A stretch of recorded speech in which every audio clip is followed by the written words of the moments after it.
Okay, so today will be quite easy session. No, not pretty much heavy on the concept part, and I don't think it would take more than 1.5 hours or hours at max to cover these two topics. Quite easy ones. At maximum, you will get one question each, like I discussed before in CAT. In that, yeah, you might get in total 2-3 questions more.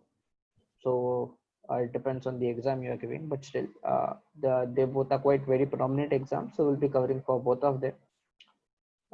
Everybody remembers the ratios we had discussed in trigonometry? Anybody who doesn't remember it?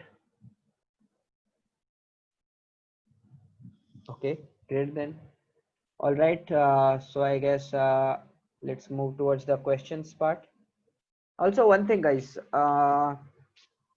angles, they can be measured, they can be, in fact they are measured in two things, just two important part. One is in your degrees and the other, can anybody name it?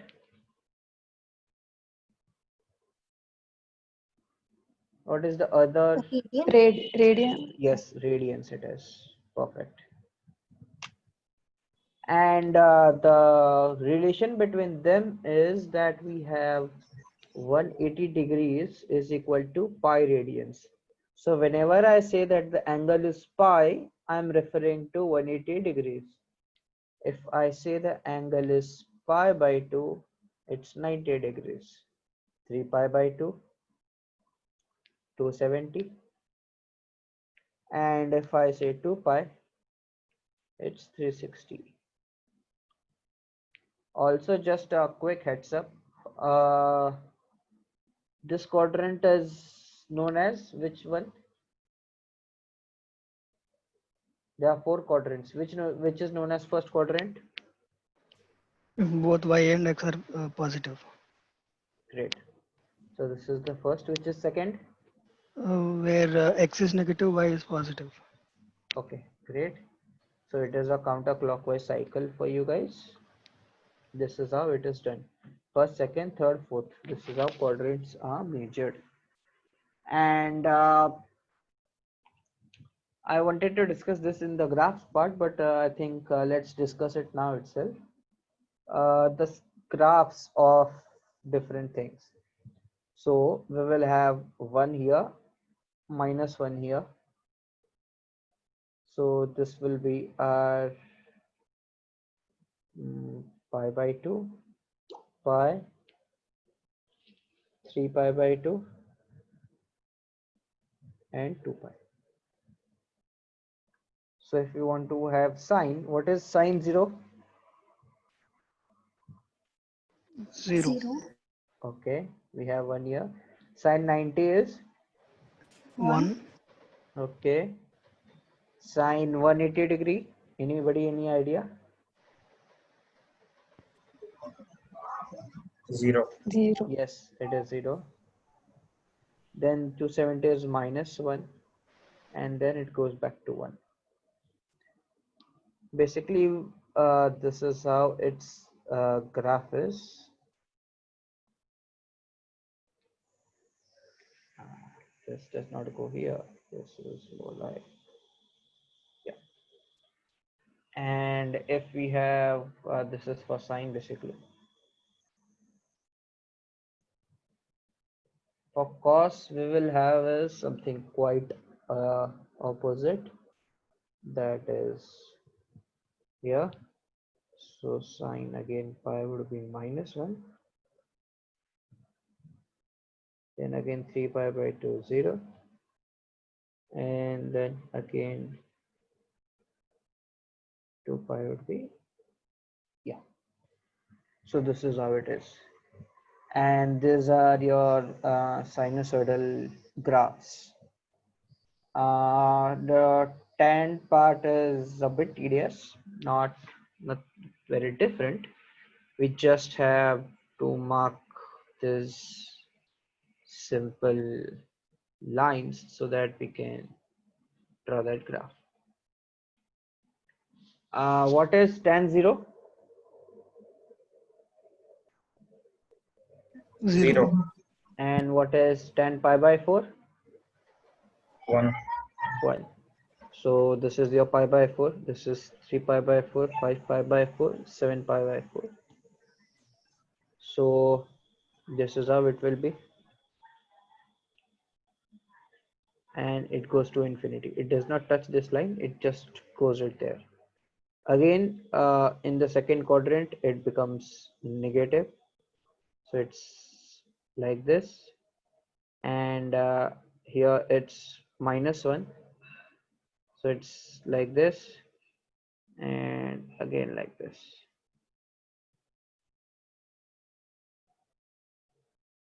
And then it follows the curve. It keeps on following it.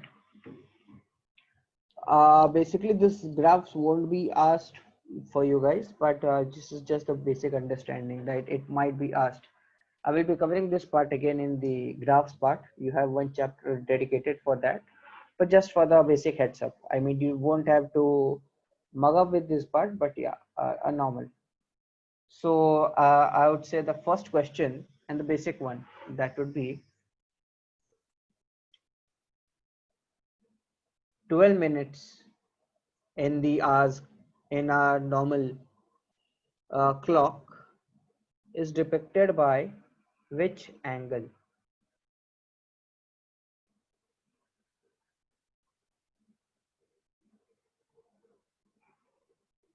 Answers in the chat box privately. 12 minutes in our normal clock. Our clock. 12 minutes is how much angle?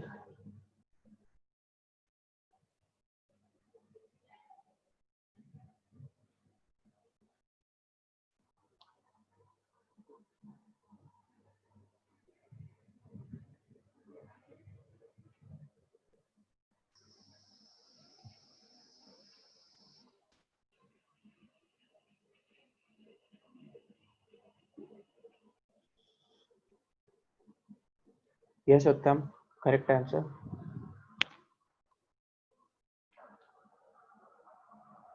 Others? Yes, Shansula.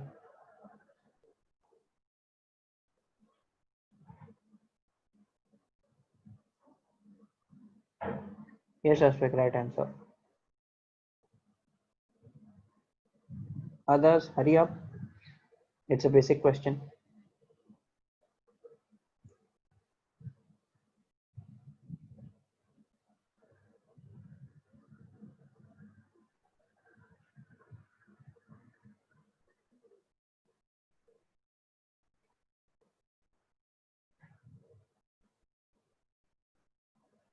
No, Spandana.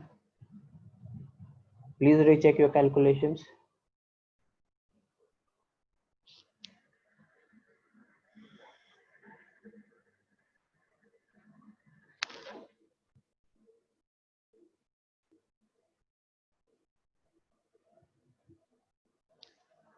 Others?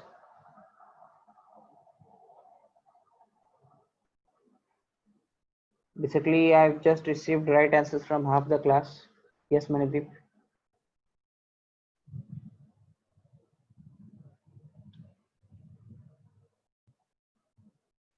I haven't received answers from Janvi.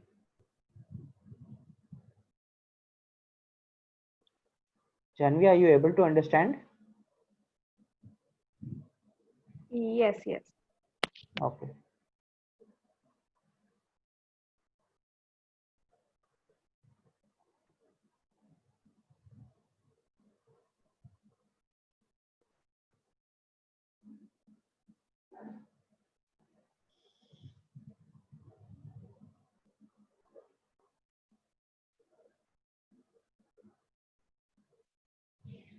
Okay, let's move to how to solve this one. Well, it's not that tough.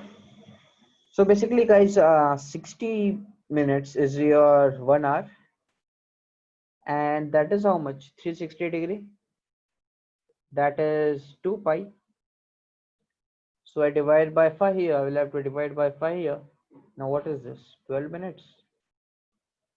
So what will be the answer? Simple. Anybody, any doubts?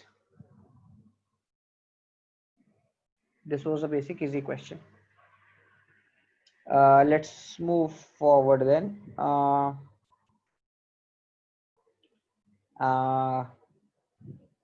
Now this is your 10 standard stuff, heights and distances all apart. So I'm mentioning the question.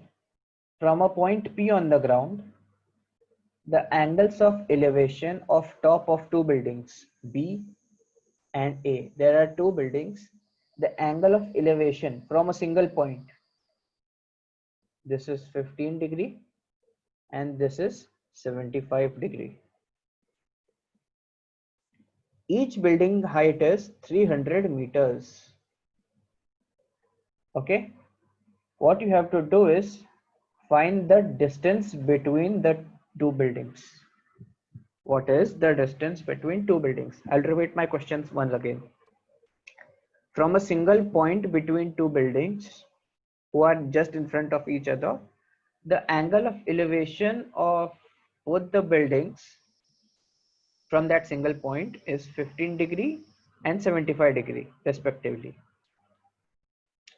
The height of both these buildings is 300 meters. I want to know what is the distance between these two buildings. For your reference, tan 15 degree is this and tan 75 degree is this. It's a subjective question, so you won't have any options. Answers in the chat box. Start. You have 2 minutes.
Yes, Manideep, right answer.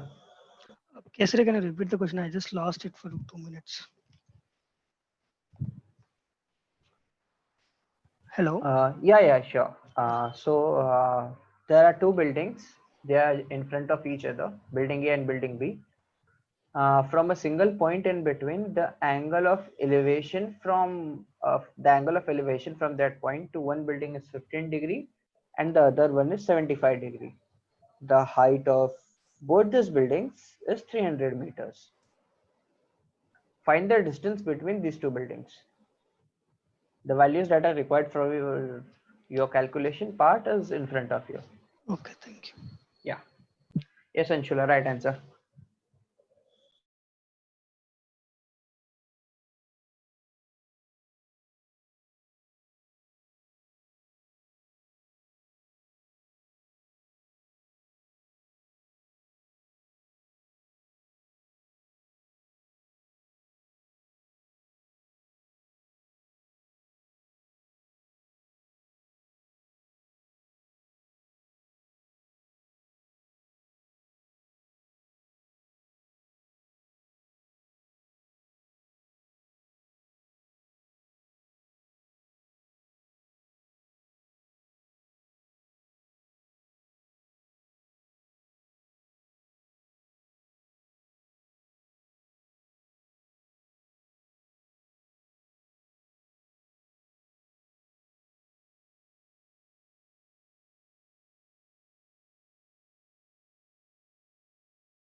No thumb. Please check your answer once again.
Others, I require answer from everyone.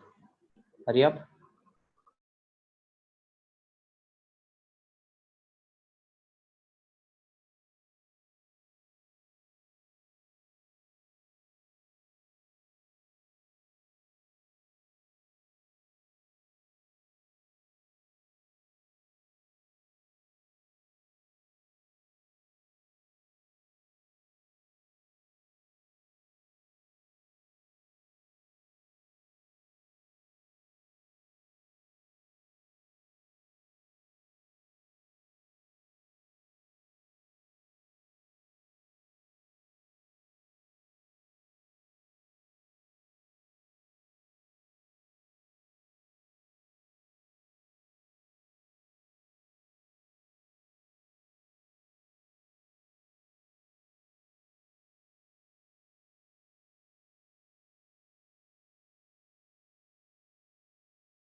Yes, Pandana, right answer.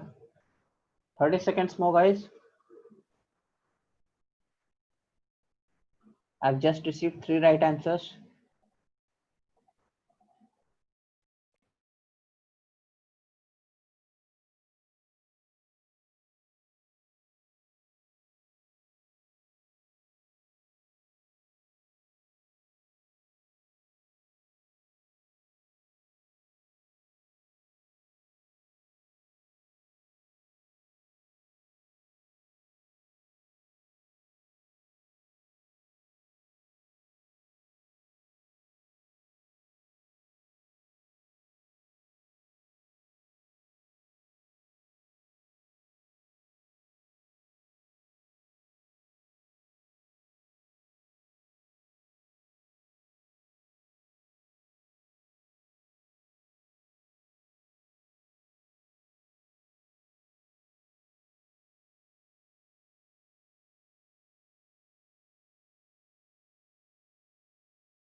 Others, why I haven't received the answer yet? Any issues with the calculation part or understanding the diagram?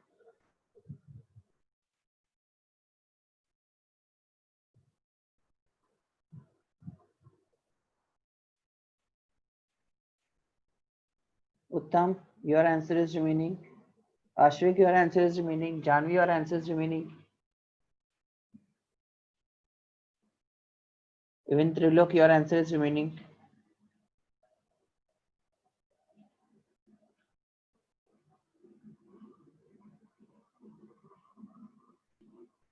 Those who haven't answered, what issues are you facing?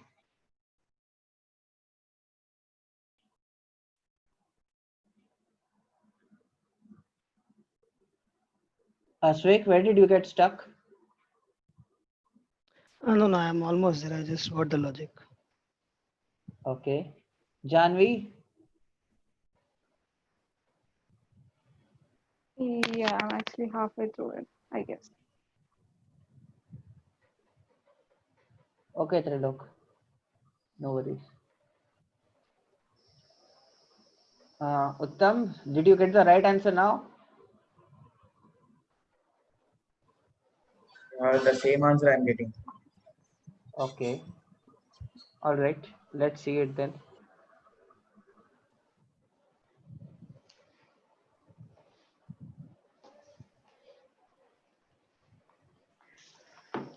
Okay, guys, let's draw the diagram and get done with this question then. So this is your road and these are your heights, and this is building B, this is your A, this is your, sorry, this is your A, this is your B. It doesn't matter by the way, but fine. This is 75 degree, this is 15 degree. So let this be x1 and this be x2. I already know this is 300, this is 300. Now I will apply tan 75 and tan 15. So tan 75 is 300 by x1. Tan 15 is 300 by x2. Yes, Ashwik, right answer now.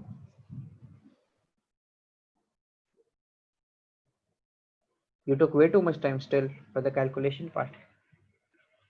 Logic I was able to not figure out. You studied this logic in your 10th Uh, standard. Actually, Yeah, Kesari, actually, I've drawn the diagram wrong. What did you draw then? So from same point towards the right side, I've drawn the two buildings towards the same side. So that's why I Okay, got the different one. okay. Acha. Fine, no worries then. But you do know the approach, right? Yeah, Kesari. Okay, great then. Now x1 will be 300 by tan 75. Tan 75 value is 2 minus root 3. Similarly, x2 will be 300 upon 2 plus root 3. What you have to do is add both of them, take 300 common, that will be 2 plus root 3 plus 2 minus root 3 divided by 4 minus 3, 1200. What was so difficult, guys?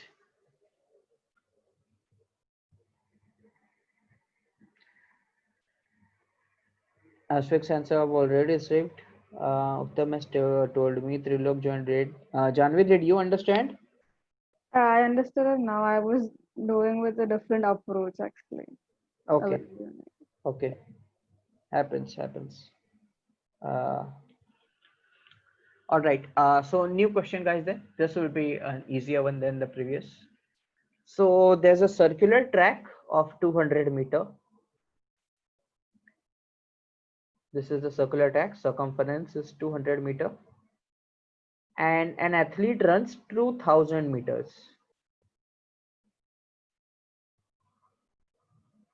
I want you guys to calculate The total distance he covered in degrees in terms of radians. Total distance he covered in terms of degrees in radians. Answers in the chat box yet again. This is a subjective question. I mean, there's a high chance of trigonometry being a subjective question than an objective question. That's why I'm not giving you options. Take 1 minute. This is not a tough question. Straightforward. Kisri, we have to answer in degree as well as in radian. No. Sorry, my bad. This calculated distance in radians. Okay. In terms of angle, I would say, not degrees. My bad.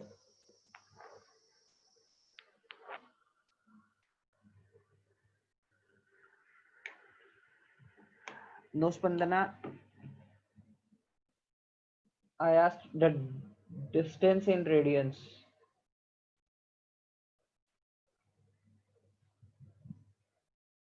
Ashwik, mention the radian also.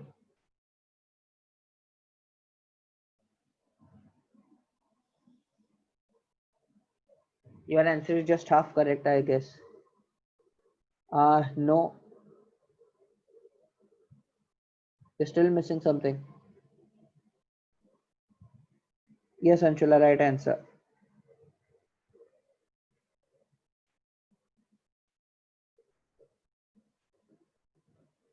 Spandana, that would be the major if he had covered just once the total circumference. No, Uttam. Acha, okay. So we have calculated that, but yes, it is correct. Yeah. Even if you had answered in pi, that would have been fine, Uttam. Yeah, Janvi, it's right now. Great. Others? Triloki answers remaining. Uttam, sorry, Asvik, your correct answer is remaining.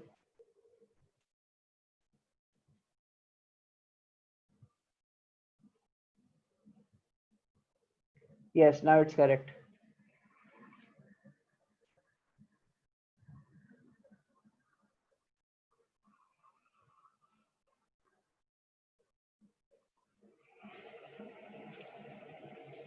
Yeah, Uttam, I said your answer is right last time.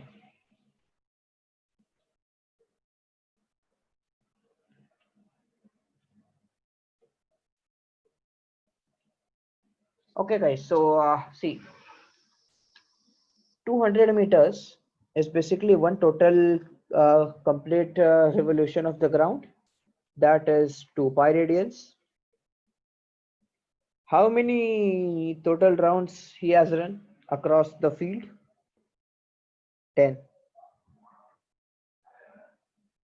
10 rounds would mean 20 pi. That is the answer. Okay, sorry, that is what I told, right?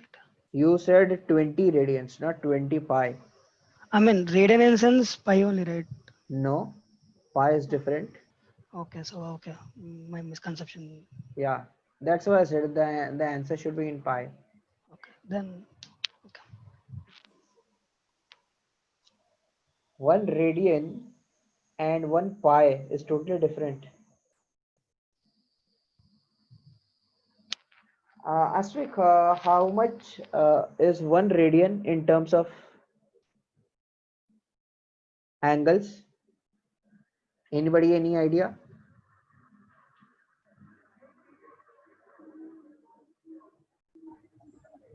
Two? How much is 1 0.0174.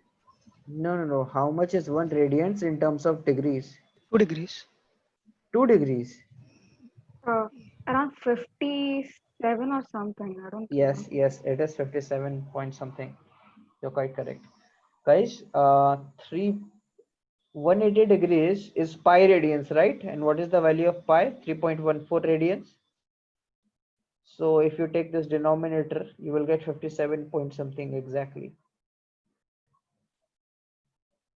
So I hope this part is clear now. It's not 1 radian is not 2 degrees. Now a quite simple question for you guys, and I want the right answer from you one. I'm expecting this. So sine 1 radian and sine 1 degree. Which one is greater? Is it this? Is it this? Is it this? Answer A, B, C in the chat box. Which one is greater?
Okay, great.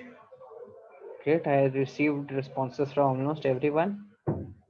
Yes, and all of you are quite correct. Sine 1 radian is greater than sine 1 degree. So now let me just reverse the question and same A, B, C as before. Now answer the question. The correct answer is this one or the previous one.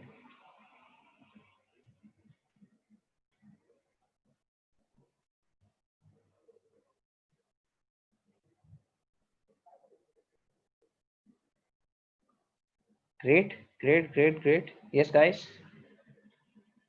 this is correct. And for tan, what will be the answer for tan? Tan 1 radian or tan 1 degree?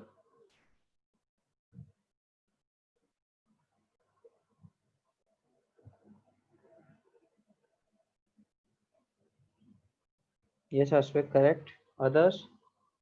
ABC again, which should be the right option for tan part?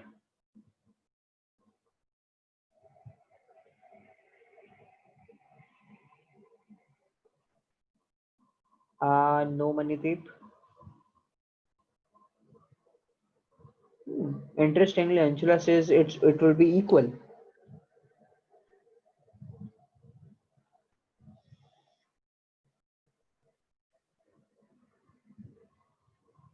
How did you get that answer, Anshula? I just guessed by using that diagram you have said in starting. Its graph fluctuates like positive, negative, positive, negative. I just guessed. Every graph fluctuates in positive, negative, sine, cosine, tan. But those are like guessed. Let's wait for everyone and then discuss. I think you're confused somewhere. We'll discuss it. Don't worry. Yes, yes, guys. The answer is same as sine. The answer is A. Tan 1 radian is greater than tan 1 degree. See, guys, tan 1 degree is almost tan 0. That is 0. And tan 1 radian is almost tan 60 degrees. That is root 3 by 2. Clearly done. Root 3 by 2 is a positive number. It's greater than 0. Simple, straightforward one. You don't need to use graphs for this. It's a straightforward one. Now I won't be asking you to compare tan 2 radians with tan 1 radians. We won't go beyond the 90-degree part. That is not required. Basically, CAT won't ask you that part. You will get some questions in various different institute booklets, because what they want is they want somehow to give you questions for this part. Ideally, if you're lucky enough, you will get one questions from trigonometry. Otherwise, it won't be asked predominantly from this part. But for the sake of it, you should have the knowledge of it. But we'll restrict ourselves to 90 degrees. That is more than enough for any question that might be asked in CAT. So I hope everybody is clear with this part. Anybody who is not clear, please ask me right now.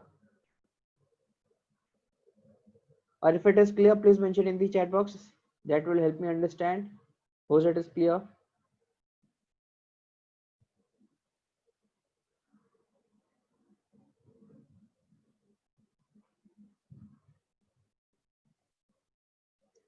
Janvi and Trilok, there's one convention that we use so that we don't have to type so much. That is CC. Whenever anything is clear, that's CC. That means crystal clear. So that you won't have to type every time, just to save time. Okay. Yeah, sure. All right then, let's move forward. There's a short question. This is regarding trigonometry, and I'll be covering this part in the functions, but this part is specifically for your trigonometry, and that would be what would be the maximum value of root 3 sine theta plus 1 cos theta? What would be the maximum value of this? You can use any value of theta, doesn't matter. I want the maximum value. Answers in the chat box. What you have to put as the value of theta, that's totally up to you. I want the maximum value of this function, of this equation basically. It's a little tricky question, little difficult. I'm giving you 2 minutes. Think.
Yes, Manideep, you're correct. Anshula, I don't want the answer in degrees. I want the value, the maximum value that you can have for any value of theta.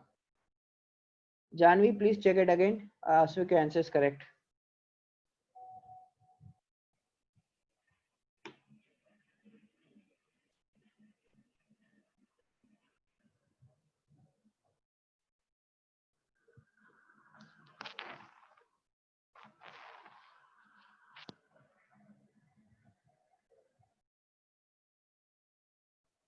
Others, one more minute.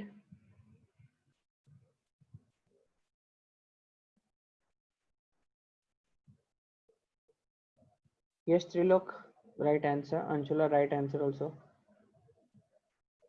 Okay. So I guess I've received almost everyone's answer. Yes, you guys are quite correct.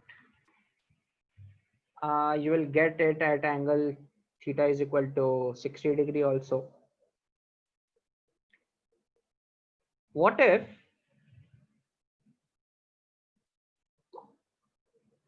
I ask you now? Now what will be the answer, guys?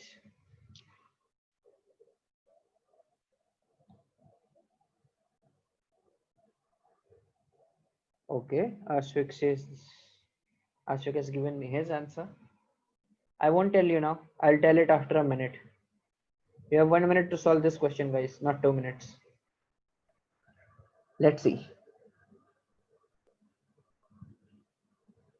Is second time the charm as well?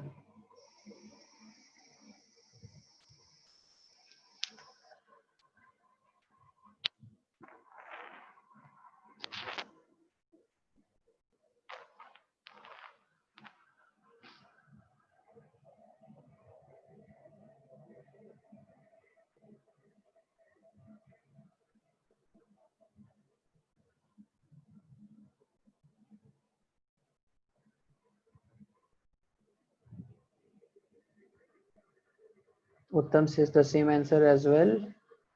Okay.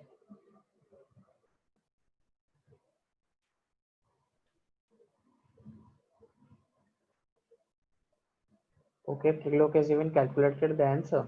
I mean the degrees. That's great. Yes, guys, the answer will be same. Answer for both the parts would be 2. What if now I give you one thing, just a small twist, guys. Now I say root 5 cos theta plus no, mm, 1 second. 2 cos theta plus 3 sin theta, or keep it 4. Now calculate the maximum value. This is the final question of the series, of this series. Now calculate.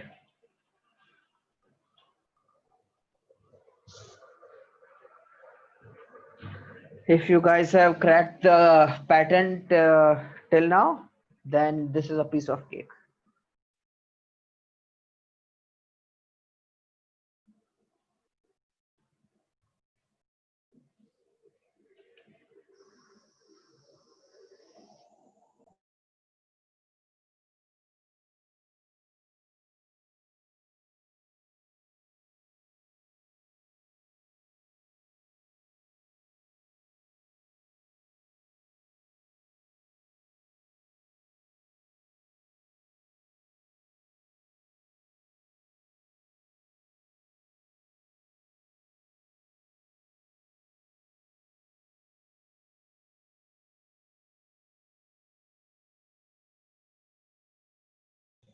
No, Anshula, I'm afraid your answer is wrong.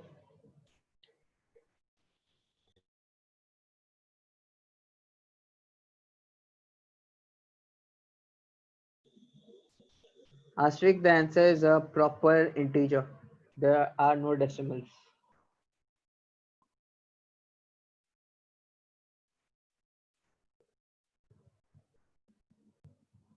Yes, Uttam. Exactly correct.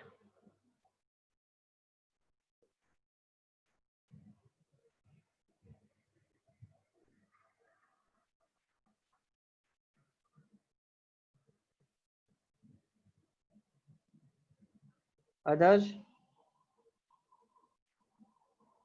I know this is a bit typical and bit different, but still, after we are done with this part, I will let you know a trick in which you can solve this question in under 10 seconds. No money rip. Unfortunately, that's not right.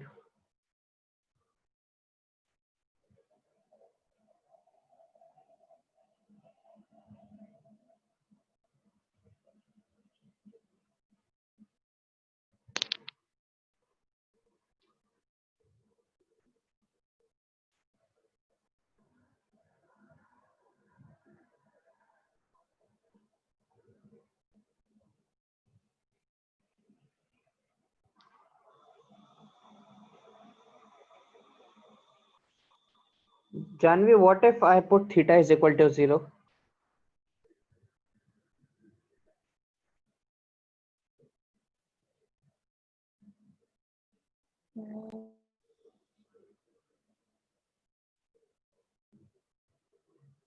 My answer already exceeds yours, and I've still given no calculations. Yeah. Hmm. Think. 30 more seconds, guys. Then I'll pick it up.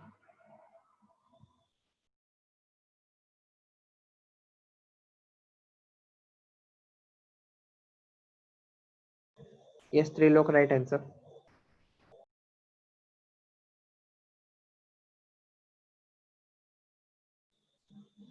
No, Aswek. Your answer should be increasing, instead it's decreasing.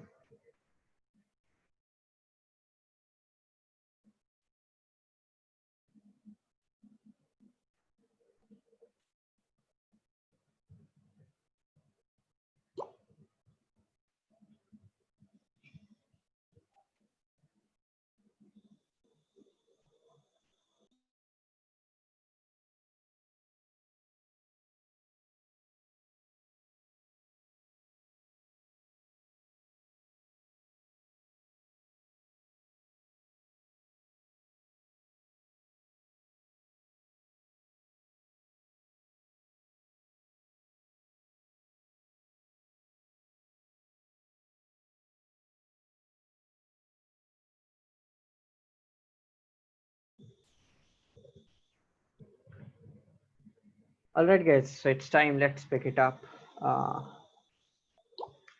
So basically, whenever you get any question of such form, a sine theta plus b cos theta, the range of this goes from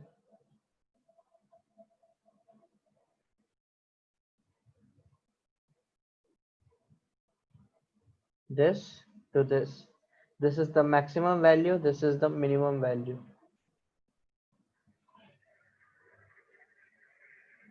So according to this, what should be the maximum value of this one?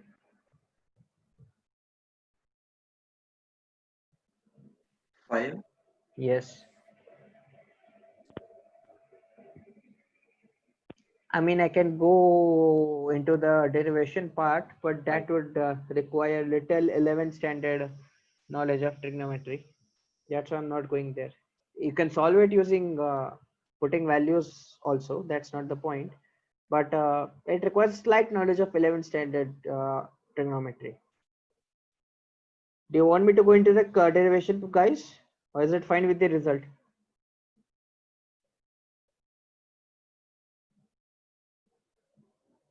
Okay, I guess Domdi wants to go. Kesari, Yeah, go ahead. can you just repeat the explain the above one? Which one? Root sine theta plus cos theta. Yeah. Which I'm not this? sure. The above one. This one. Yes. It's same. Value of a is √3 and value of b is 1.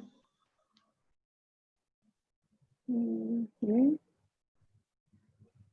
So what will be the value of under root of a square plus b square? Okay. Sorry, I didn't get it. Okay, 1 second. A is equal to root 3. Yes, and B is B equal is to 1. 1. Yes. So what is a square plus b square then? Oh, got it, got it, got it, got it. Yes. And then Understood? it's 2. Yes. Yes. The derivation part is slightly 11th standard stuff, which I don't want to bore you guys with, so I'm not discussing that part. If you guys want it, message me in the WhatsApp. I'll send you the derivation if you guys are that interested. Otherwise, it won't be required, so I'm not discussing it. So basically, this is how you can be tested in your trigonometry part. So anybody having any doubt? Now we'll move towards coordinate geometry. Anybody, any doubt of whatever we have discussed till now in trigonometry? Okay, great then. It's good. So this part is done. Let's move forward. So coordinate geometry. Who can explain me what is coordinate geometry?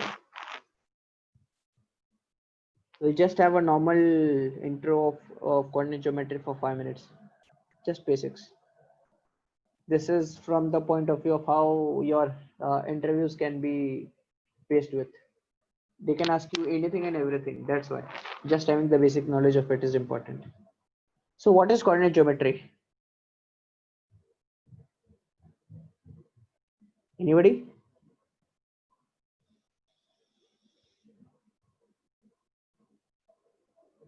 Okay, let's start from even the basics. Yeah, Trilok, you were telling something? Coordinate system. Okay, yeah, I was coming to that part. Coordinate systems. So, what are the name of this axis?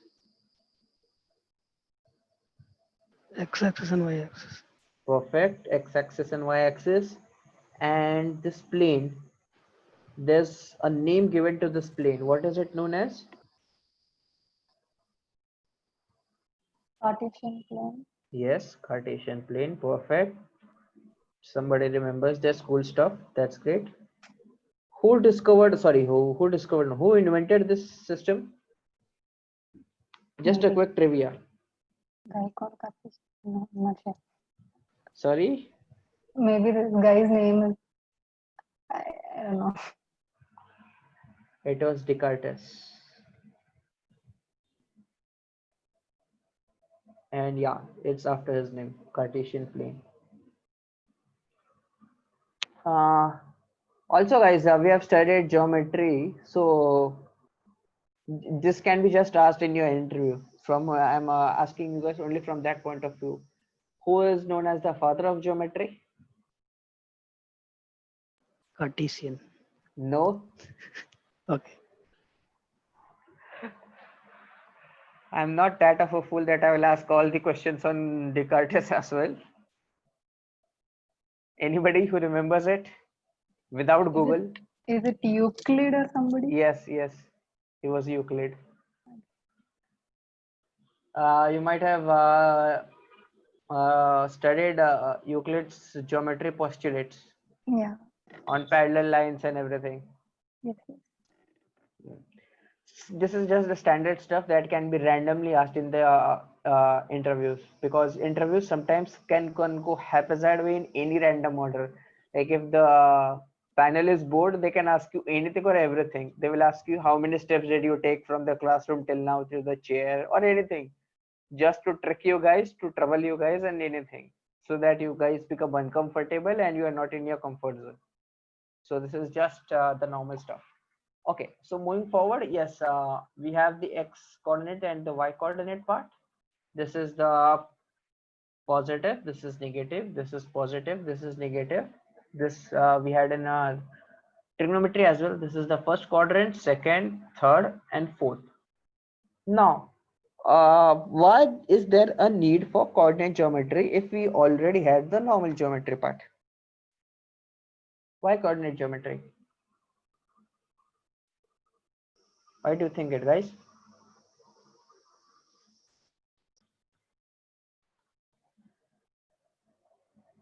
Anybody? Because the planes are not always on the correct side. Sometimes it might go. I mean, the directions might change. That's the reason. Sorry, I did not get you.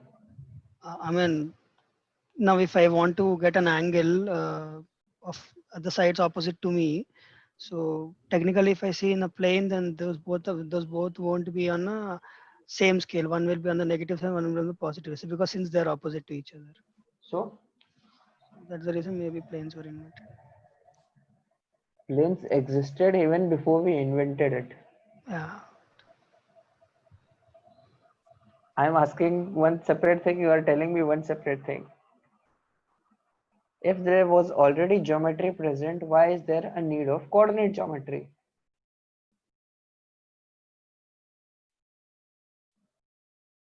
It's like you guys already have one mobile phone.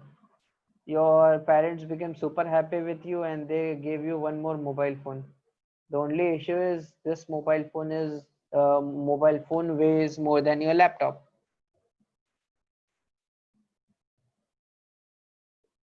And you are using it. Main problem is that. Why are you using it? That is my question indirectly. We already had geometry, that was normal. We had angles, measurements. Why did we introduce coordinate geometry? Why do you think so? Or we introduced it just for the sake, so that all the mathematicians do not get jobless? They were sitting idle at the home. They thought, let's introduce a job, let's introduce a field so that we might not be jobless. And they introduced coordinate geometry while working from their home. No puns intended.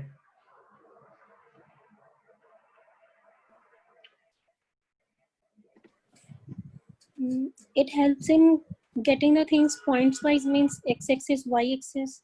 That is not in case of our normal geometry. You are telling correct, but your correct is like 20% of what I'm expecting. You're going on the right track, but just minutely. Hello. Yeah, go ahead. Yeah. Geometry in the form of equations. Sorry? Geometry in the form of equations.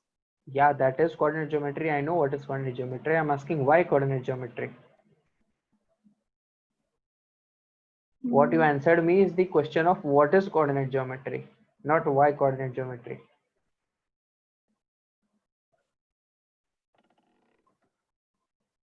All right. I think though we won't waste too much time on this part. So I'll briefing you with that.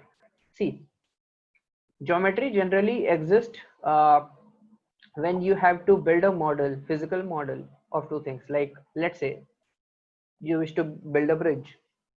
What you will do is you will build a model. Now, if you do not have the exact design of that model, which has been never been built before, it will become quite difficult to either imagine or to plot that thing, right? Like Anshula was telling, on x-axis and y-axis plotting, yes, like I said, it's 20% correct. You won't be able to plot that thing, or you won't be able to imagine that thing. Now, what coordinate geometry gives you the power is, even without actually constructing that thing, you will be able to depict which part of the figure can intersect, can interact, and how will be the design, what can be the shape, how different can be the shape. Like I said, every triangle, every circle, they can be similar, they can be congruent. Two ellipses can be different, they can be hyperbolas, parabolas, various different figures. They can have different shape, different size, different angles. It was very hard to depict how different structures can be made, and that's why, so that we can actually predict the models as to how they will work, how they will do, without actually building one, coordinate geometry was invented. Like let's say a teacher gave you a project and coordinate geometry does not exist in your universe. and they have asked find me the solution as to how we can rectify this or something on similar lines. If you did not have coordinate geometry, what you will do is you will build a physical model. That might be, let's say your answer is ellipse. So what you will do is you will either draw an ellipse and that has to be exactly perfect, no imperfections, or you will build a physical model. Now with the power of coordinate geometry, if I just write the equation of the ellipse, my part is done. I can clearly show my intentions to the viewer or to whom I wish to communicate that this is how or this is what is this part of the solution just by writing a simple equation. So basically what it has done is it has eased out my job, and this is where coordinate geometry was introduced and done with. All right, so I think that would be more than sufficient for you guys to go with if you haven't been bored with yet. All right. So let's start with this part then. Normal distance formula. Anybody aware of this part? Distance formula? Yeah, whole Yes. root of x2 minus x1 x2 whole minus square plus y2 minus y1 whole square. Yes, yes, that's correct. X2 minus x1 square plus y2 minus y1 square. Perfect. Apart from this distance formula, what other formulas did we had till 10th standard? Any other formula anybody remembers? There is one formula, but I don't know which it resembles. X2 minus x1 by y2 minus y1. Slope of a plane. Slope of a plane, yes. Don't forget your name, Ashwik. Why? No, I mean the way you are answering and the way you are forgetting, that is not that far. I mean, it's been 8 years since I did my 10th standard, and I never looked back to maths. Imagine what is the case with me then.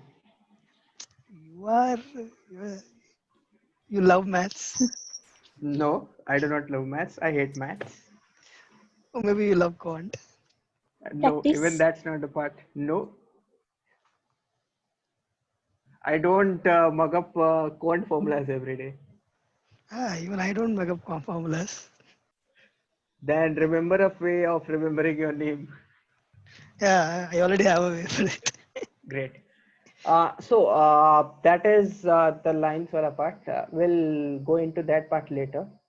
Initially, there's one more formula, that is section formula. Anybody remembers it? Yes. Yeah. So what is it? X is equal to m1 x2. Okay. Before mentioning the formula, when it is used and for what purpose it is used. When a line is divided into some ratio, Okay. So let's we say have x2, x1 and y2, y1. no, not like this. Okay. Then how It is should it? be x1 comma y1, x2 Okay. comma y2. Okay. At least great. Then you remember that part. And okay, yeah. Now, And these 2 points are divided into some ratio by some other point whose coordinates are x comma y. okay, x comma y, and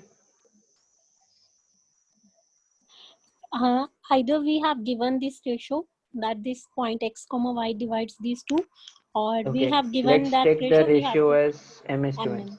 Yeah. So now state the formula. Now x is equal to Okay, m1 m into x2. m1. Where is m1? Sorry, m is equal m into x2 m into x2, plus n into x1 n into x1 upon m plus upon. n. Okay, and same for y. Yeah, same for y. We replace. Okay, yeah. With-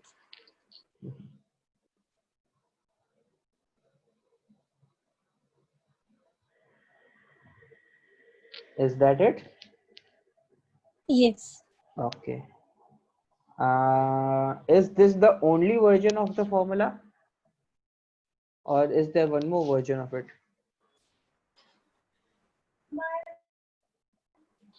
Sum of key ratio 1. No, that I can understand. If I replace n by 1, I will get that part. Anybody remember there's one more version or one more subpart of this formula?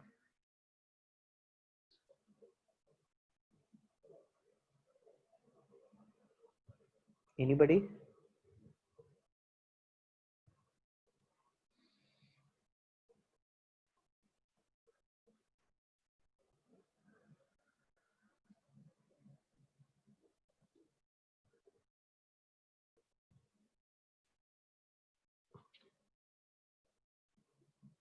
Okay. Well, actually, this is when External separation, I think. yes, Manideep, quite correct. This formula applies when x and y lies between these 2 points, this and this. This is known as internal division. This point divides the distance internally. What if this is x1, y1? This is now x2, y2, and this is x comma y. Now, this point is dividing this points and this points externally, not internally. In that case, the changes that you will have is this. Hmm?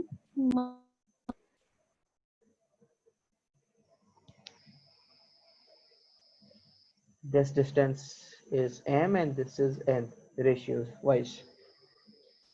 So as mentioned, the changes with the yellow pen, this is how your formula will get modified. And this is externally division. It divides externally.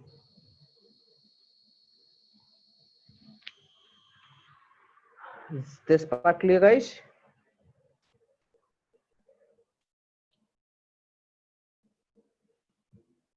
Anybody any doubt? All the plus changes to minus, huh? Yes, plus changes to minus, that's it. Okay, okay.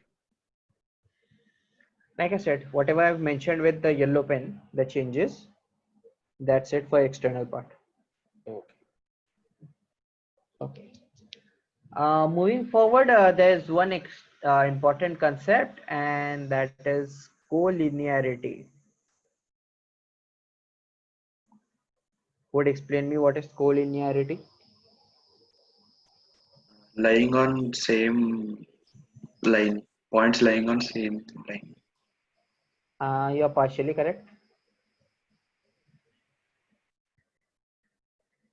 There's one criteria that needs to be satisfied for collinearity. Half you have whatever you have mentioned is correct. There's one more thing remaining.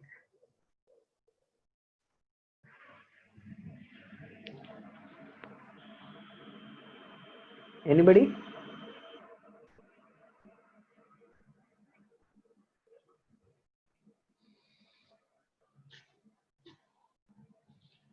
Come on, guys. This is not that difficult.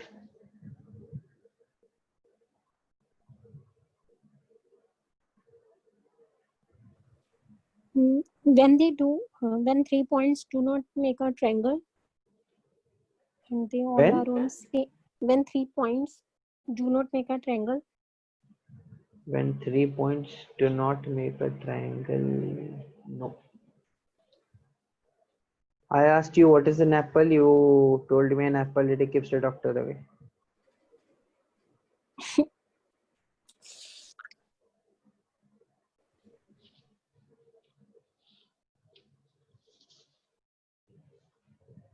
Yes, guys. What is collinearity?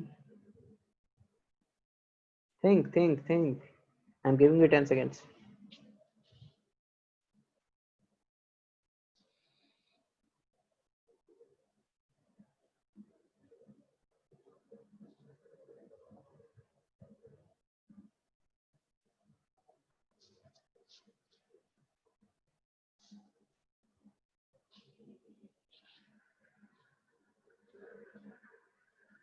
Okay, so I think I will have to discuss it.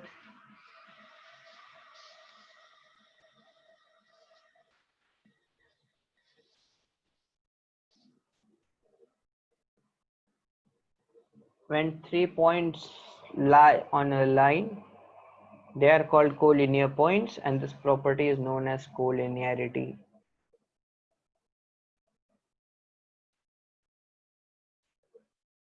So whatever was said before, lying on a line, it was partially correct. The important point is 3 points.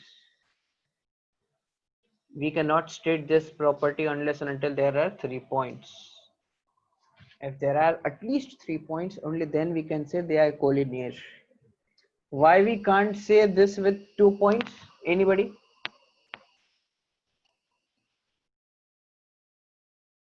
Two points are always collinear. Exactly. 2 points are always collinear. If there's something that is always occurring, there's no point in keeping it as a separate new concept. Whenever I have 2 points, any 2 points, they will always be collinear because I can always draw a single line passing through them.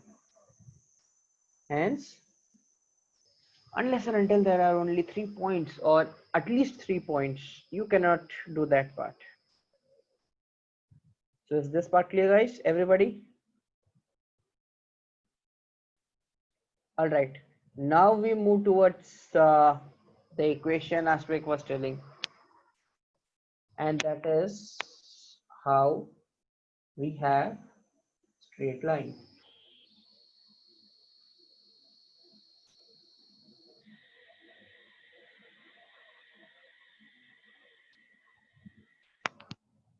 So how will we have a straight line then, guys?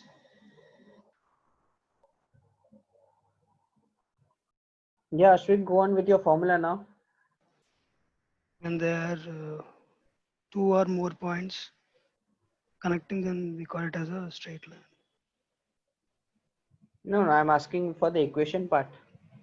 Acha, ax plus by plus c. Okay. Yes, that you're correct in a way. Ax plus by plus c is equal to 0, plus c minus c, go whatever way you want to take. This is the standard equation of a line. And what is the slope of this line?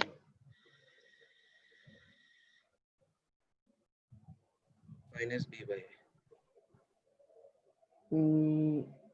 Think again.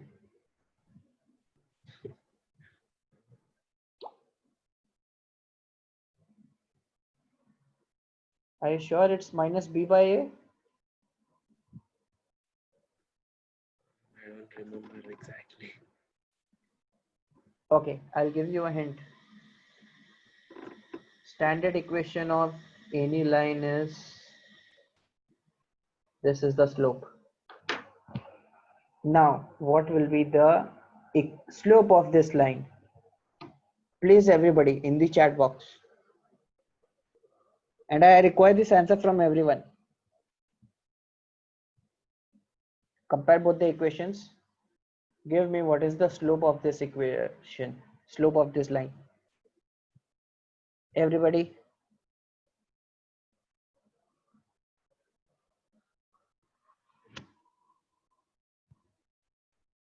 Asrik, you know the formula, so I'm expecting first answer from you.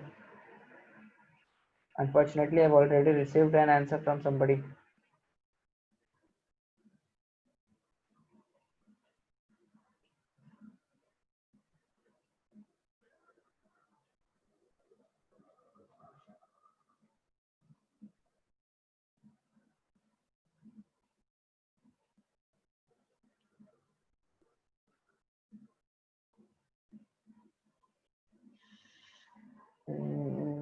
I have asked you just the slope.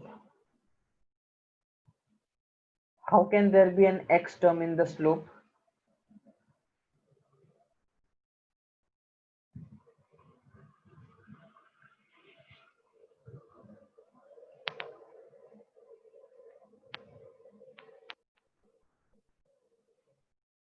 Others?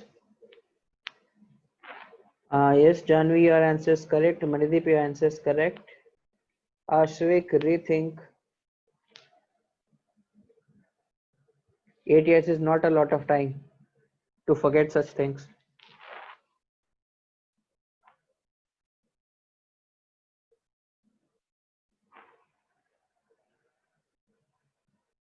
Others, quickly. This is a basic standard stuff.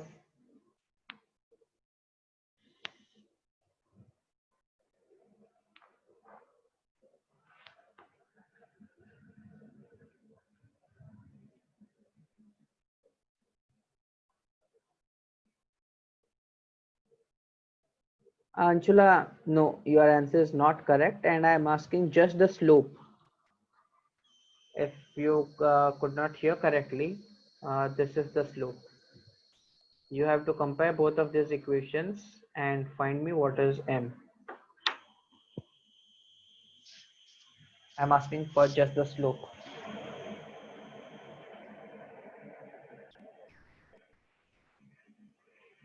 Spandana, Trilok. No, still not correct.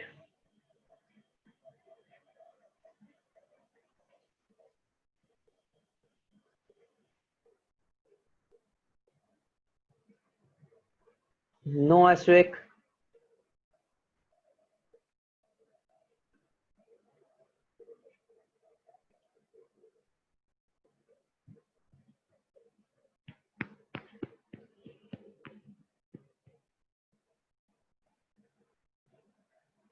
Okay, let me start then. I asked you to compare both of these equations. For them to be comparable, let's break this equation and this equation in the same format. So,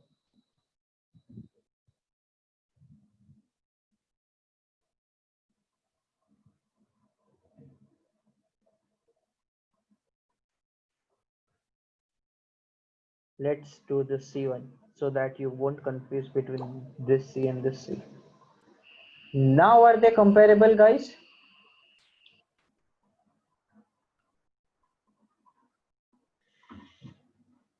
If they're comparable now, to the ones who haven't answered it yet or haven't answered it correctly, now tell me what is the slope of this line? Yes, yes, it's minus A by B.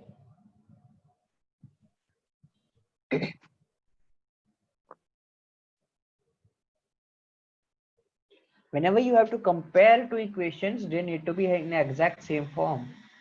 At least try to bring one term same so that others can be comparable. Otherwise, you won't be able to compare that part.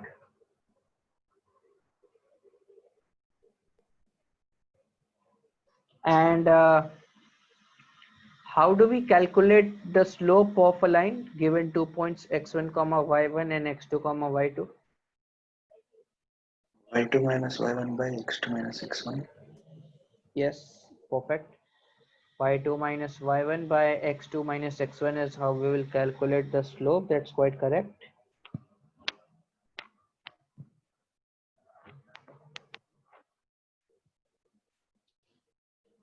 So yes, and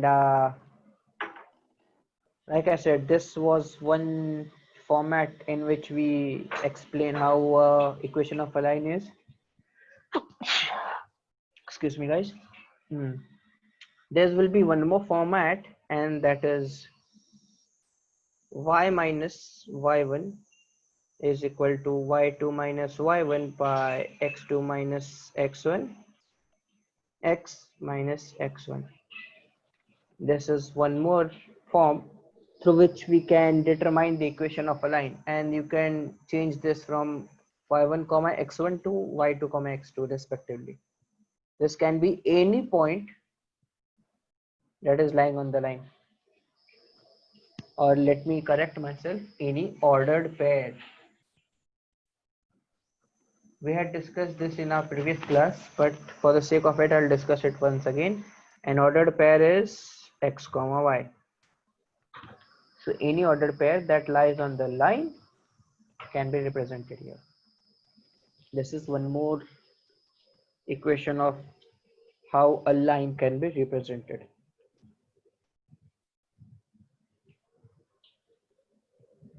So with this part, now let's move to our next part, and that would be same again. Ax plus by plus c is equal to 0.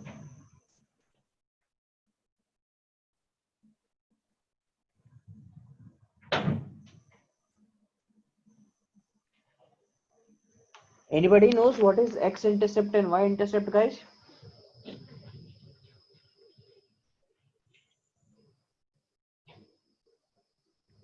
Anybody? What is x-intercept and y-intercept? I think distance from the origin or length of the line or something. This I think it's something to measure the length. Of I course, it has to. remember Kesri, x-intercept would be minus c by a. I'm asking what is the definition of x-intercept and y-intercept first, not the value. Where is it intersecting with the other axis? Now, if it is x-intercept, then we have to find the y value of it, and y-intercept, then x value of it. Almost correct, I would say. Well, x-intercept is where the line exactly intersects with the x-axis, and the y-intercept is the point where exactly it intersects with the y-axis. So if I have this as the axis and this is your line, this will be x-intercept, this will be y-intercept.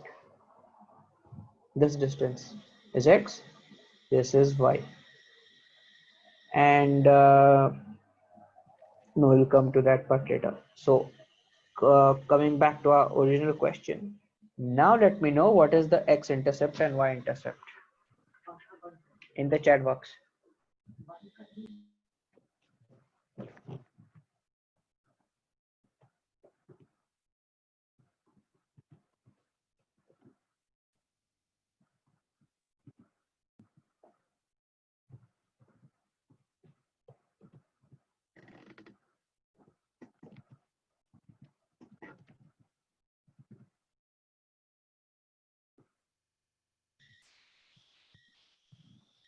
Yes, Manideep, correct.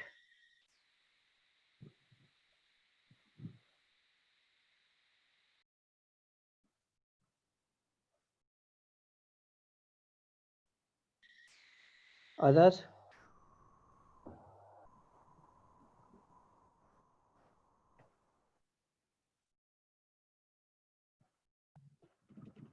Yes, Manideep, I'm coming to that part after this.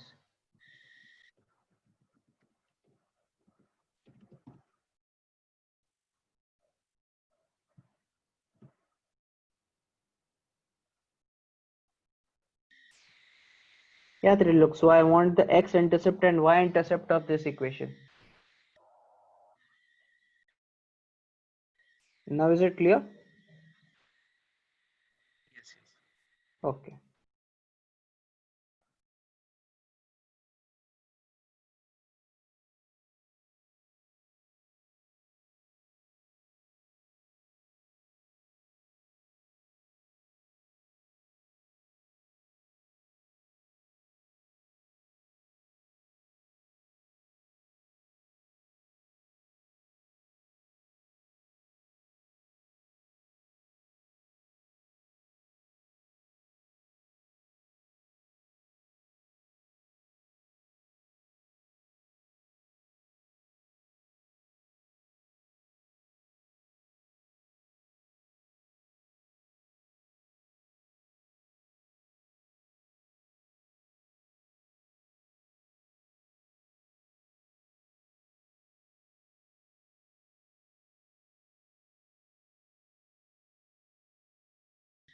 Yes, Ashwin, correct.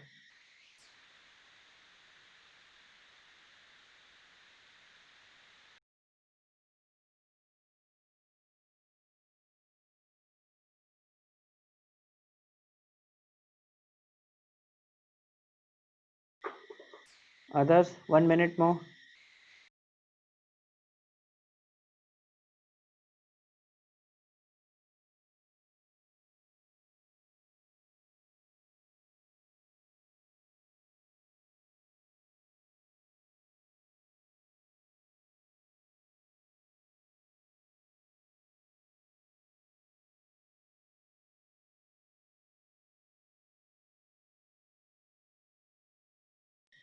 Yes, Anshula, correct.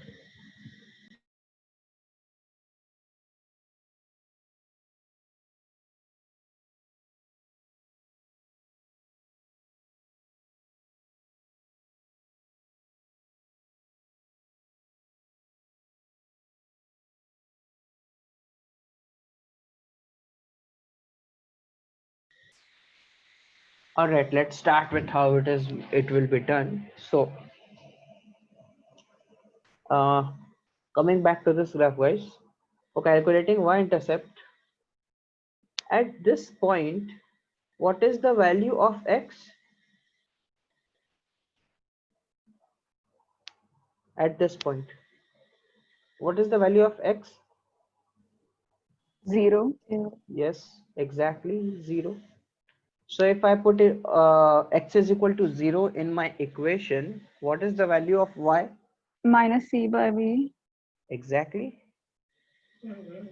So my y-intercept would be minus c by b.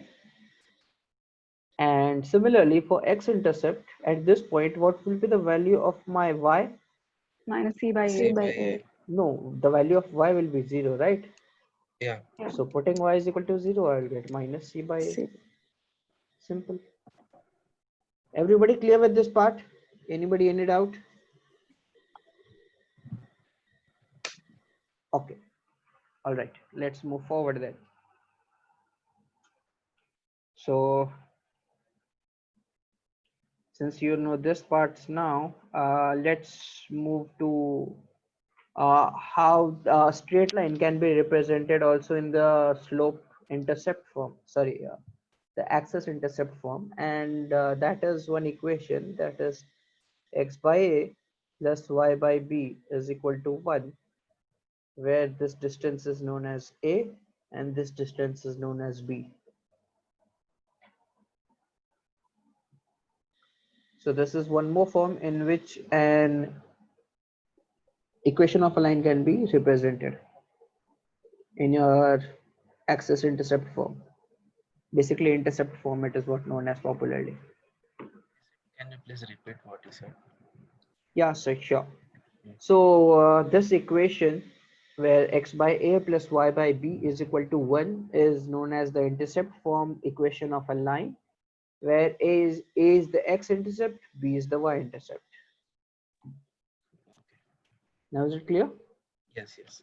Okay. Moving forward, we will have two things. Let's suppose we have two lines that intersect at a point. So how will we calculate the point of intersection? Anybody?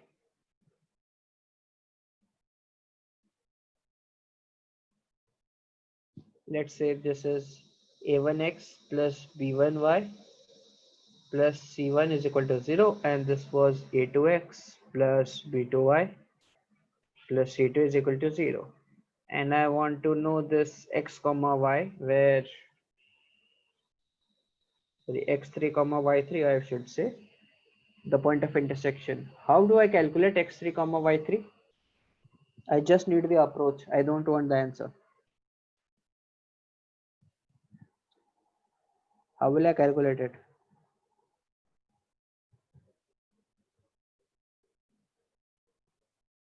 Anybody?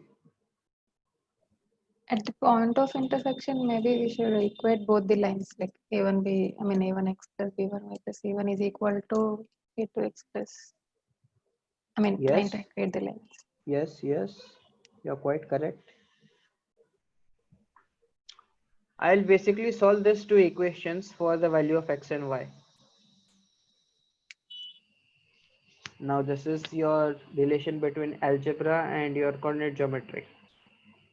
Whenever in algebra you are given two equations where you find the value of x and y in your parallel universe apart from your MCU, in the mathematics universe, what you do is exactly quite similar to your algebra in your geometry plane, sorry, coordinate geometry plane. You have two lines actually, and they intersect at a point, and whatever the value of x and y is, that is basically the point at which these two lines meet.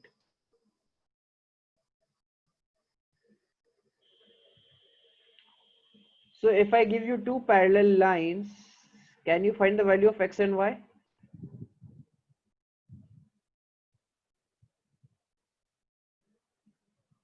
If I give you two parallel lines, can you find the value of x and y? No, because they don't intersect at all. Exactly. Exactly, because they do not intersect, hence you won't be able to find the values. And this was the condition that we had discussed in the initial class, if anybody remembers. A by b is not equal to, how was it? Yeah, in the similar lines, a by b is not equal to, sorry, a1 by a2 is not equal to b1 by b2 is not equal to c1 by c2, and all those three criterias did derived from exactly this point, which changes in these two regions. How a line can have infinite different solutions, how it can have single solution, how it can have no solution at all. So how can there be infinite solutions for two given equations? When these three are equal. Yes, and that would mean when both the lines are exactly coincident on each other, right? Yes. Yeah. And when the lines would be parallel, you would have the slopes of this line will be equal, right? Yes. Yes. And this part will be unequal. And this is how we got this derivation. How is the slope calculated, guys? If the angle that makes is theta, then what will be the slope, value of slope? Tan theta. Yes, tan theta. Perfect. This will be the value of slope. And the slope is calculated the angle the line makes with x-axis only, and in anti-clockwise direction, not clockwise direction. You cannot say this is theta, no, only this is theta.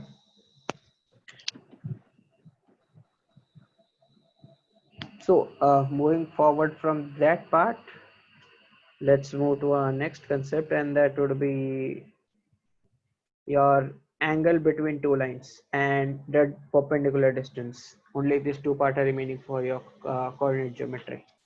Kesari, So so how do we find the point of intersection there? What is the formula? can you, if I give you two equations in x and y, can you find the value of x and y? Yeah. Yeah, that is exactly what we will be doing here. Okay. Okay. Okay. Yeah, got it.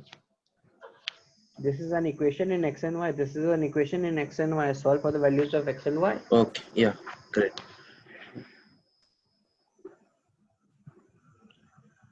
So guys, if there's a point, let's say h comma k,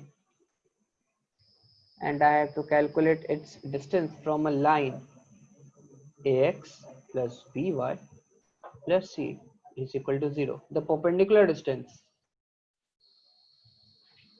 not the shortest distance. Sometimes perpendicular distance and shortest distance can be different things. Then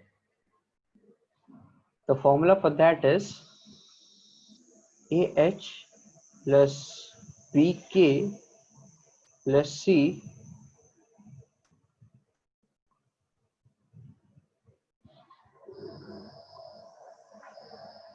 and this is the modulus. Please write it down. This is quite important for you guys.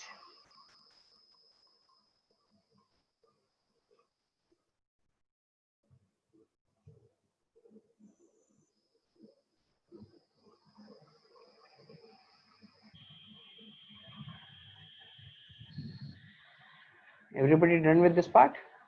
Okay. Now there's one extension to this formula, and that is finding the distance between two parallel lines. Now in parallel lines, the first two terms will be exact same. The only difference will lie in this part.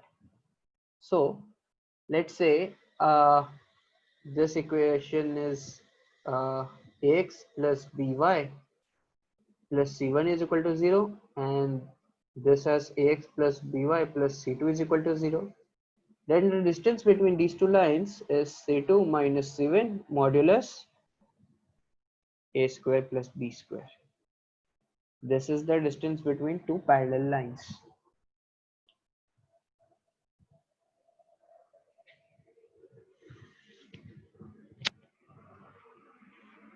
Is this part clear, guys? Yes. Everybody,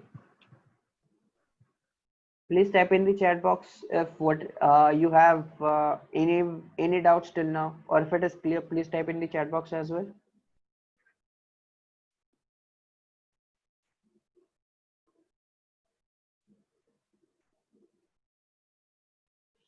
Great. See, everyone is accustomed with this part. Then we just have one last formula left, and that is this is your coordinate axis, this is your line number 1, and this is your line number 2. Now this line number 1 makes an angle theta 1, line number 2 makes an angle theta 2. So respectively, let the slope be m1 and m2. Now I want to find the angle between these two lines. And mind you, there will be two angles between these two lines. One will be your acute angle and one will be obtuse angle. Our motto is to find the acute angle, not the obtuse angle. That we can know is, let's say this angle is theta. So tan theta will be equal to m2 minus m1 by 1 plus m1 m2. This is what we'll have as tan theta. Is this part clear, guys? Everybody?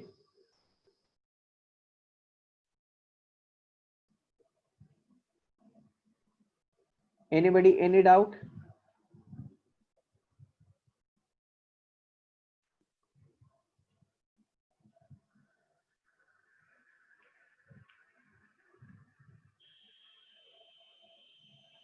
All right then, perfect. That means our basics of whatever is required for your geometry part is done. So guys, we have reached the end of it. Take 1 minute to revise of whatever we have discussed. If you guys have any doubts, let me know. I'm giving you 1 minute. Whatever has been discussed today in coordinate geometry part, just give it a quick recap. I'm giving you 1 minute.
After you guys are done revising, please solve the question that is on your screen. Answers in the chat box.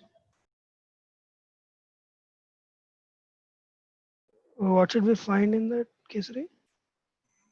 You have to find, sorry, my bad, I did not mention that. You have to find the angle that this line makes with x-axis. Okay. Everybody, you have to find the angle that this line makes with x-axis. The options are also mentioned on the screen. Answers in the chat box.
Yes, Madhdeep and Aswik, your answers are correct. 30 seconds more, guys. This is an easy question. We can't waste much more time.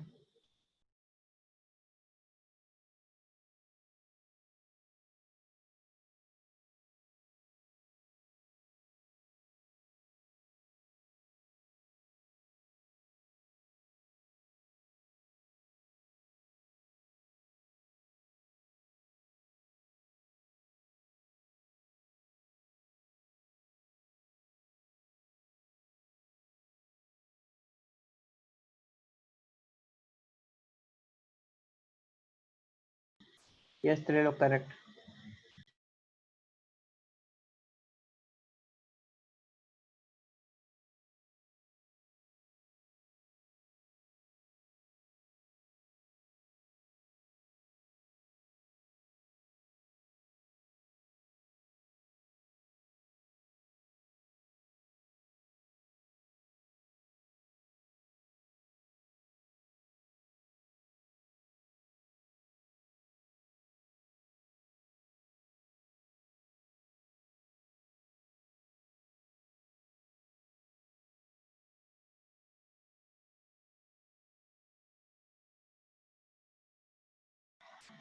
Vandana, I want the answers which are among the options.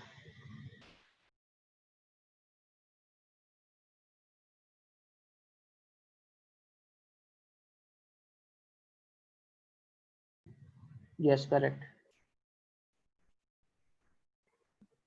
Okay then, guys, I see most of you have got it correct. Pretty simple question, straightforward one. The slope of this equation is 1. When we give it as y is mx plus c format, we get m is equal to 1.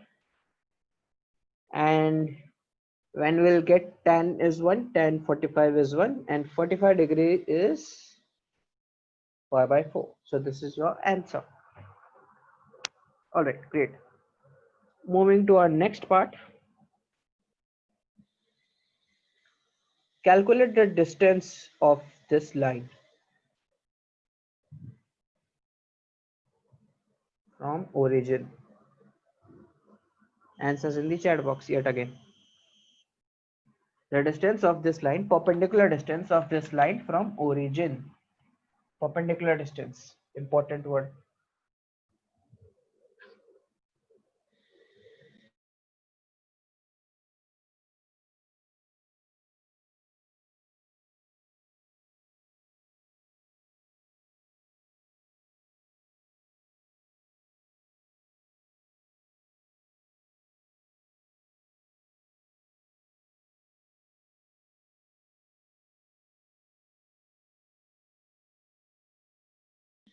Yes, Trilok and Mandeep, correct answers.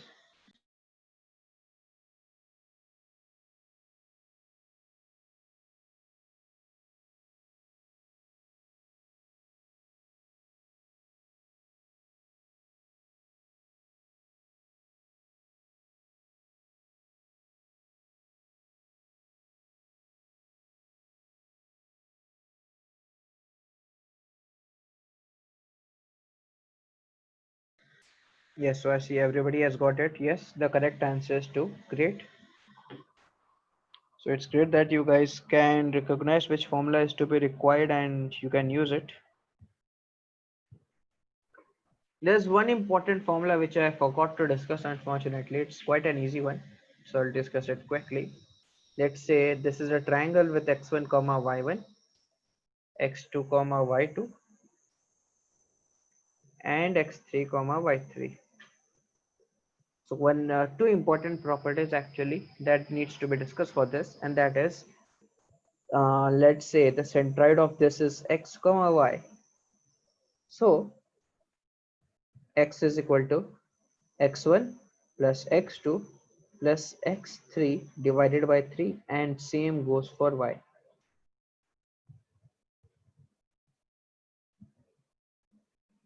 I need to increase this thickness here. So this is the centroid.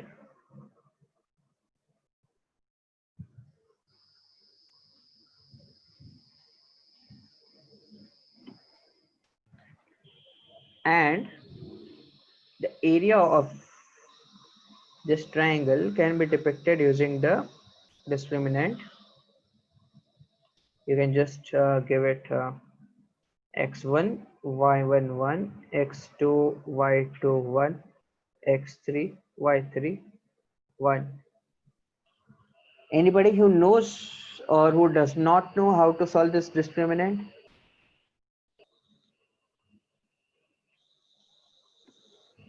Please recall, I forgot. Okay, well, it's like this. You take first x1, then uh, y2 minus y3, then you take Yes. minus y1, this one, and eliminate this row in this column. What you have is x2 minus x3, Okay. and finally you take this plus 1, Plus 1. eliminate that row and column. What is left? X2 y3 minus x3 y2. y2 x3, yes, the modulus, because area won't be negative. Okay.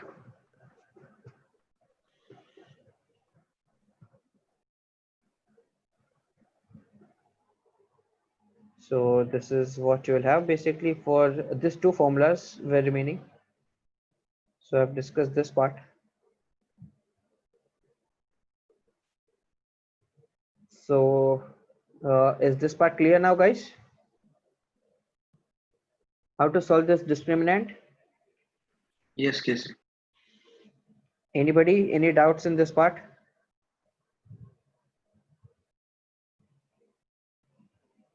Okay.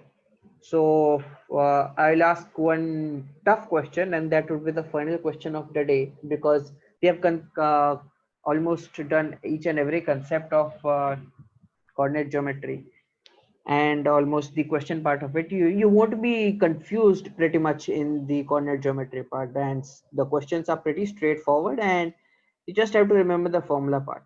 And mostly coordinate geometry will be easy or at max easy to moderate part. The questions won't be beyond your moderate part. So the final question for the day, and that would almost cover 2-3 concepts of whatever we have discussed. Let's see who gets this part right. So the question is, if these lines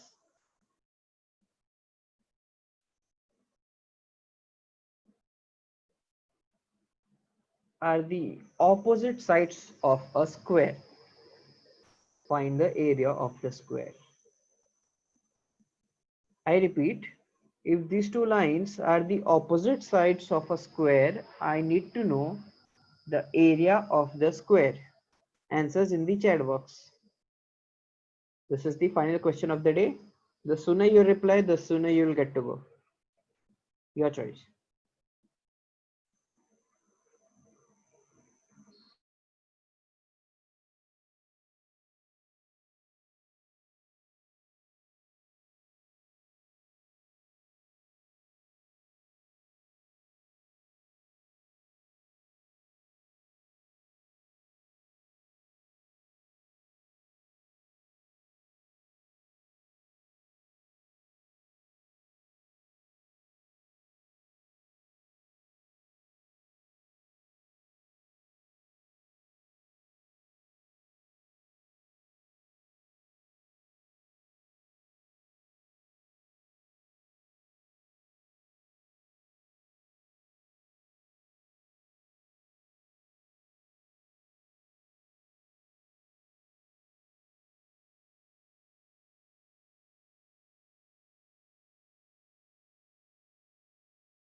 No, Janvi, not correct, unfortunately. Please recheck your calculation part. Yes, Trilo, correct answer.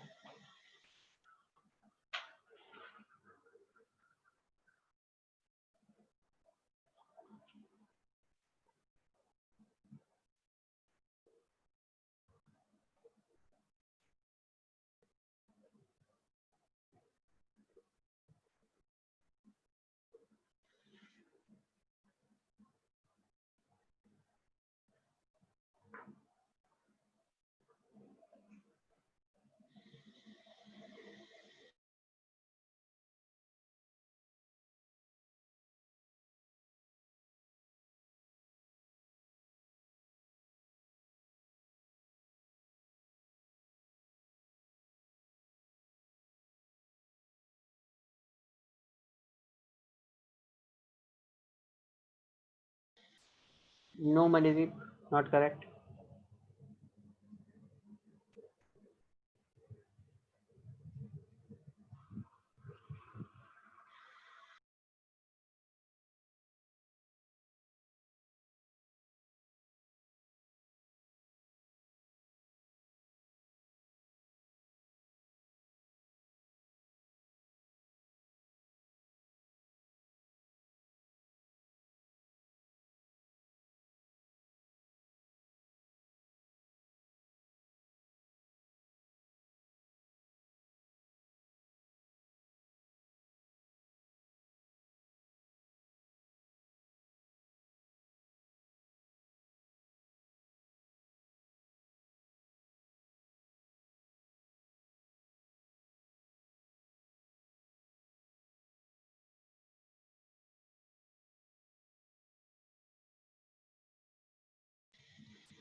Others? Answers, please. Yes, now it is correct. I've received just 2 correct answers till now.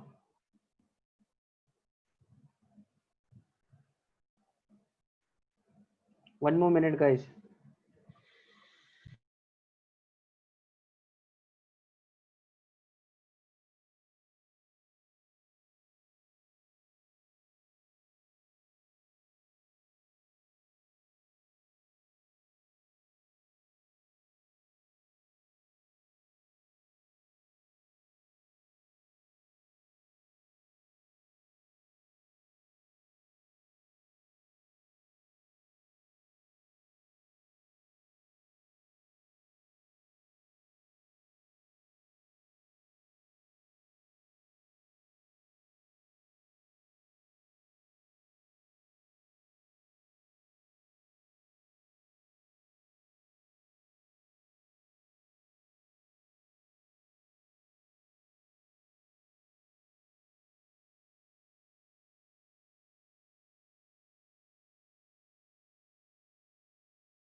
All right, let me pick it up then. I can modify this equation as 4x minus y plus 1 is equal to 0, right?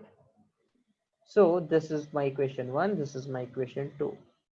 Now I have to find the perpendicular distance between these two parallel lines. Now as per the formula, it will be C2 minus C1. C2 minus C1 is 1 and minus 1. So that would be 1 minus 1 root of 4 square plus 1 square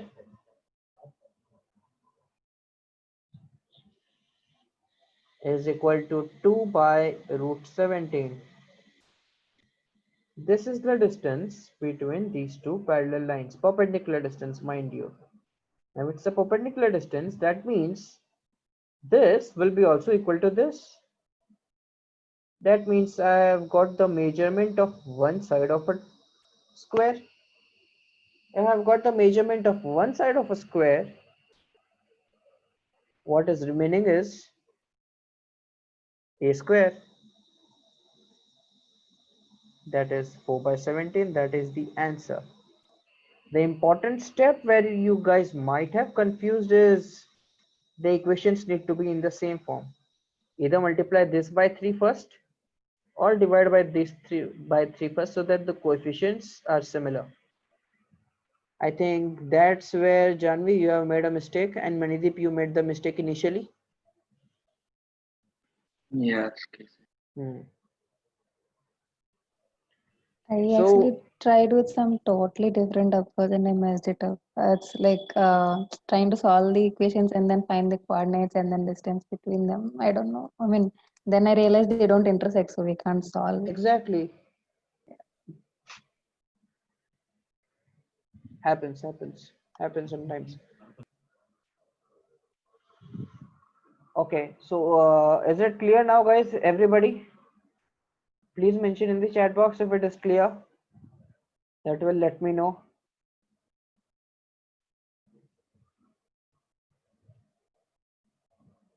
Everybody.